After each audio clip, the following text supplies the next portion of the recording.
अब LPG, LNG पर राहत आपको मिलेगी क्योंकि हॉर्मुज़ का जो टंटा था कि बंद हो गया है, कब खुलेगा, वो ख़त्म हो गया है। तेल गैस लेकर दनादन अब 30 जहाज़ भारत आ गए हैं। समंदर में अब कितने फंसे हैं वो समझिएगा। नमस्कार, आप देख रहे हैं न्यूज़ 18 का डिजिटल प्लेटफॉर्म। मैं हूं आपके साथ श्रुति श्रीवास्तव। ईरान अमेरिका के बीच सीज़फायर और समझौते के बाद हॉर्मुज़ जलडमरू मध्य में स्थिति सामान्य होने लगी। भारत आने वाले 30 से अधिक जहाज इस अहम समुद्री मार्ग को सुरक्षित रूप से पार कर चुके हैं। इनमें एलएनजी, एलपीजी, क्रूड ऑयल और बल्क कार्गो शामिल है। हालांकि भारत से जुड़े 26 जहाज अभी भी फारस की खाड़ी में हॉर्मुज़ पार करने का इंतजार कर रहे हैं।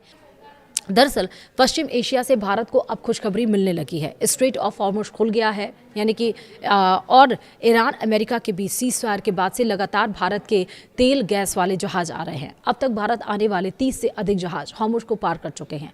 हालांकि अब भी दर्जनों में जहाज हॉर्मुज़ को पार करने का इंतजार कर रहे हैं। भारत ही नहीं, पूरी दुनिया के लिए हॉर्मुज़ वाला समुद्री रास्ता काफ़ी अहम है। कतर से गैस हो या फिर खाड़ी देशों से तेल, भारत इसी रास्ते से अधिकतर माल मंगाता है। दुनिया भर में होने वाले एनर्जी सप्लाई का 5वां हिस्सा यहीं से गुजरता है। भारत के लिए एलएनजी और एलपीजी की खरीद के मुख्य पार्टनर खाड़ी देश ही हैं। वहीं मीडिया रिपोर्ट्स के अनुसार शिपिंग मंत्रालय के सूत्रों के हवाले से दावा किया गया कि भारत आने वाले अब तक 30 जहाज हॉर्मुज़ को पार कर चुके हैं।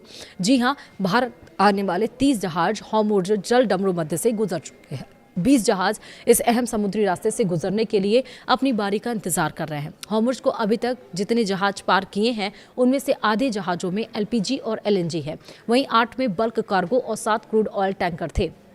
डाटा से पता चलता है कि 1 मार्च से 17 जून के बीच 19 जहाज़ों ने हॉर्मुज़ को पार किया है।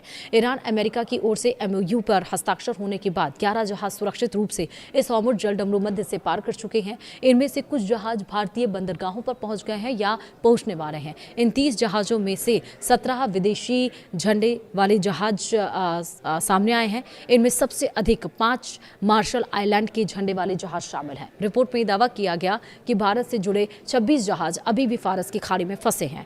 ये जहाज अपनी बारी का इंतजार कर रहे हैं। फारस की खाड़ी हॉर्मुज़ के पश्चिम में है। अभी इन 26 जहाज़ों ने हॉर्मुज़ पार नहीं किया है। इन 26 जहाज़ों में भारतीय झंडे वाले और भारत आने वाले विदेशी झंडे वाले दोनों तरह के जहाज शामिल हैं। इन जहाज़ों में 3 में ईंधन, 10 में फर्टिलाइजर यानी खाद है और बाकी 13 में अन्य सामान लदा है। गौरतलब है कि 28 फरवरी को अमेरिका इजराइल ने मिलकर ईरान पर अटैक किया था। तब से ही हॉर्मुज़ में हाहाकार मचा था। अमेरिका ईरान के बीच समझौता होने के बाद यह हॉर्मुज़ खुला हुआ है। तो यानी कि अब जो दाम बढ़ रहे थे, अब जो क्रूड ऑयल के दाम बढ़ रहे थे, जिस वजह से इफेक्ट हो रहा था कि एलएनजी, पीएनजी और एलपीजी के गैस और दाम बढ़ाए जा रहे थे, वो अब नहीं होंगे क्योंकि हस्ताक्षर हो चुका है, डील पर साइन हो गया है और फिलहाल जलडमरू मध्य मतलब स्ट्रेट ऑफ हॉर्मुज़ खुल गया है। ये बहुत अच्छी बात है। वीडियो में फिलहाल इतना ही। नमस्कार।